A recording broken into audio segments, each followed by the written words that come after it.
He led the way, and the Pistons picked up a win last night, late night, out in L.A. against the Lakers, a 22-point victory. Stoney, that's a marquee win against a marquee franchise. Yeah, the Lakers were 20-10 heading into that game. Yeah, they got Luka and LeBron both playing, so Yes. I don't want to hear any excuses. Yeah, well, Austin Reeves didn't play, but, whatever. Too bad. Sad. Yes, exactly. Cade set the tone early, too, that they didn't like what happened on Sunday night against the other L.A. team, the Clip Joint. The way they passed the ball was 30 assists last night. Marcus Sasser coming off the bench and showing something that was great. And they had a little struggle at one point in the third quarter where LA actually tied it at 79, but after that it was all Pistons. And they played a really, really good game against a good team, not a great team, a good team. Right, but people going, well, the Pistons are the 1 seed in the East. The East is bad. We'll see what happens out West. Winning record on the road trip. Mm-hmm. And the Lakers are a playoff team, right? Yeah. 4 or 5 seed in the West. That's right. They beat the Rockets, who also are a pretty secured playoff team out West. And look, and the East is not as good as the West, but I'm not going to sit there and say the East is bad. The New York Knicks, who are here on Monday night. Big game. Okay, they're good. Boston is still a good team, and they're going to get Tatum back. There's some other teams that are playing some interesting basketball. Miami, Orlando has been disappointing, but that's probably because they've had a lot of injuries. Franz Wagner's not playing right now. So, yes, that's not as good as the West. Nobody's saying that. But the East, they're not playing bad teams that many times. No, but I think the other kind of fun part of last night is you go play L.A., the Lakers, the A team in L.A., a city of stars that has 2 Hall of Famers.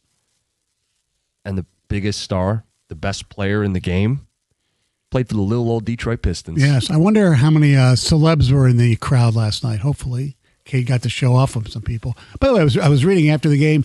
They had 2 days off before the game. Mm-hmm. They went and spent part of their day off at UCLA soccer field, just playing an intramural soccer game. Pistons players? With themselves. They played soccer. Okay. And just to let off some steam, have some fun. Love it. They talked about how the similarity, J.B. Bickerstaff said, watching them play soccer was just the way they play basketball. Cutting and, making passes into space and things like that. It was fascinating, he said. Well, and look, I think the chemistry is real for this Oh, team. no doubt. And it's why I wouldn't clarify myself, or I wouldn't classify myself as someone clamoring for a big trade at the deadline. I think they have a hell of a team.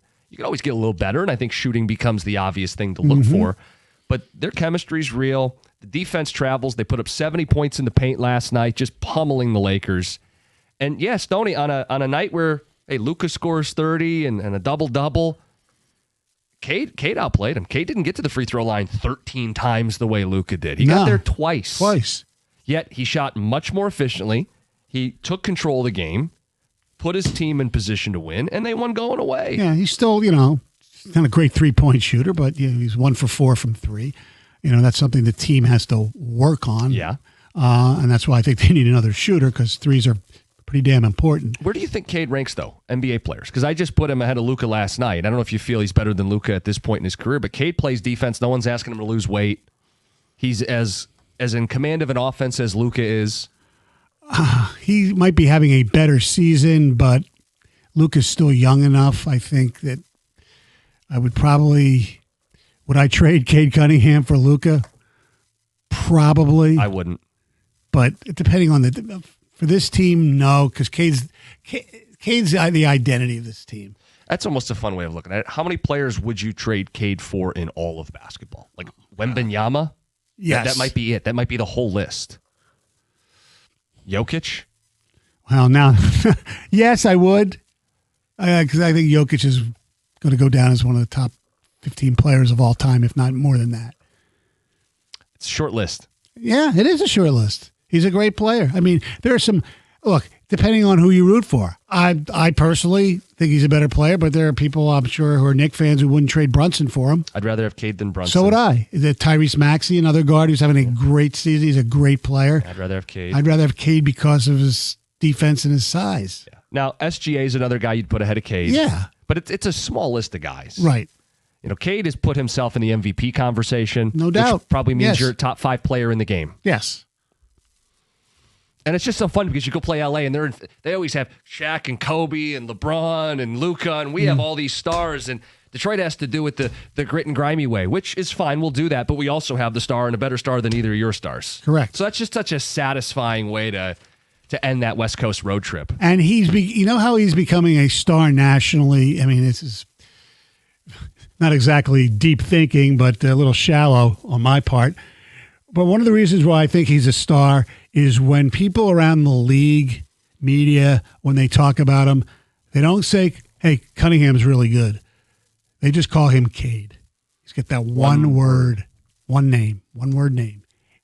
And granted, if his name was Joe, I don't think they would be the same. But, it's true. Everybody, when they talk about the Pistons, well, Cade's doing this. They don't say Cade Cunningham. No, that's not. You said it's silly or it's shallow. Shallow. That's the truth, though. I know. The truest test of your star power is just that instant connective. Hey, the Pistons. Right. What do people think of?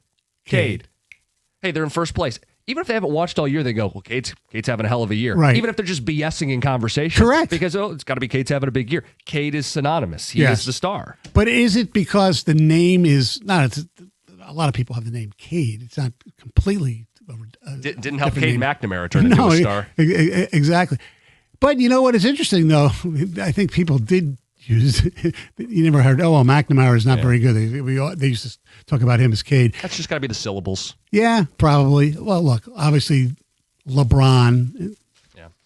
Jordan, people MJ. called him Michael, but you called him MJ, or some people called him, whatever. But, like, there's Luka. Kobe, the Joker. Like, Jason Tatum's a great player. He's not known as Jason. Tatum. Or Tatum. No, he's Jason Tatum. Jaylen Brown, if you're talking, Celtics. I mean, Embiid, he won an MVP, but it was never, hey, Joel. No, it's Embiid. Yeah.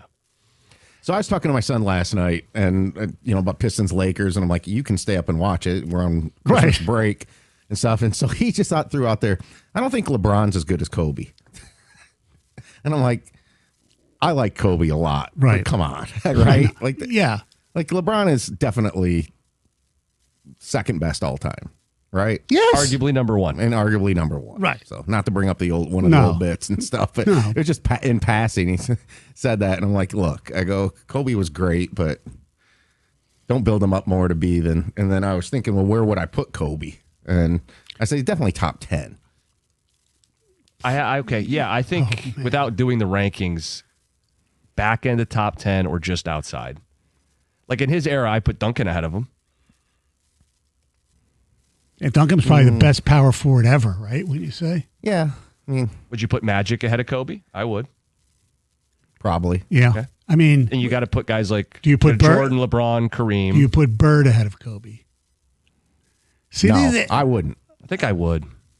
It's so hard. There's so many great freaking players, and it's so difficult.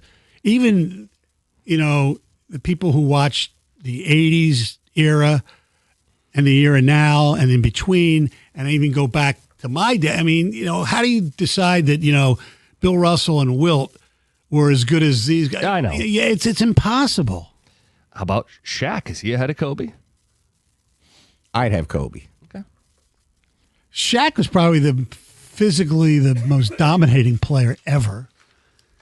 I mean, but there are some people that think Hakeem Olajuwon was a better player than Shaq. Well, I personally, and I'd have to rethink this again, but if I was building my starting five, Olajuwon would be on it because of his versatility.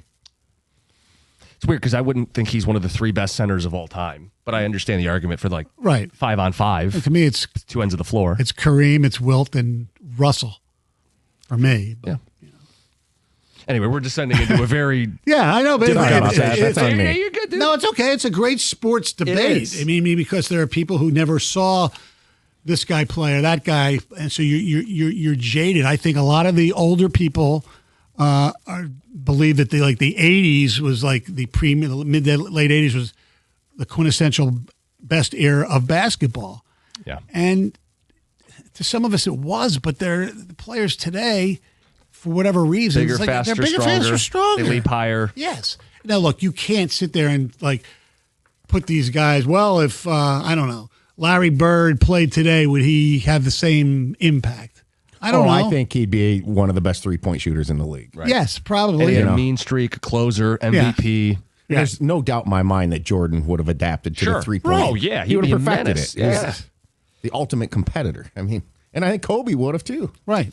Tex says, almost got into a car accident hearing you guys say Kobe's outside of the top 10. There are these like Kobe people that think he's better than Jordan. Like, I know. Or it's 1A, 1B. And okay, you're in your own world, dude. I know. You're like in like this weird obsession with him. And look, Most people who rank Kobe wouldn't have him top 5. And it's not outrageous to suggest there would be another 4 or 5 guys better. yes. I'll say this, and it's just there's no way I would. I think it's fact that I take Kobe over Curry any day. It's not even close for me. Yeah, that's a great comparison. See, Curry changed the game, though. And I always think that's important. Different conversation, though. Yeah. Would I rather have Kobe? I think was a better clutch player. Oh, yeah. Hey, one last text on this. Okay. Because I know we're up against it, but I just want us to address this. I've heard this over and over from this show that the Pistons need another scorer. Why? They have plenty of scorers. It would just take away from the scoring they already have. It would interrupt the chemistry you guys talked about. Not necessarily. Look, you don't get some, Richard. You have to get a guy who's going to somewhat fit into what they're trying to do. And what it does is the floor needs to be spaced a little better, I think, when they get into a half-court game. Yeah, the Pistons defend, and it leads to fast break points, and they've got Cade who can orchestrate the half court. But we're just forecasting deep postseason questions. Because you're going to get put into a box in the half court. Oh, they're going to blitz Cade as soon as he touches the ball. So he needs to be able to pass out and find somebody who can shoot. Yeah, and again, Asar, below average shooter. Tobias not having a good shooting season. Jalen Duren is not a shooter. No. So these are guys that are going to play big minutes, crunch time around Cade. Right. Cade's also not having a good shooting season either from 3. Correct. So that's why I say shooter more than scorer, but it's yes, that's what we said. Yeah. Yes, they need somebody who can space the floor and hit it outside, hit a 3. And again, they don't have to blow it up or do anything stupid like that. 248-539-9797. All right, we're going to talk a little about New Year's Eve coming up tonight, and we'll talk Kelvin Shepard and the future at DC at 8:02. It's 97.1.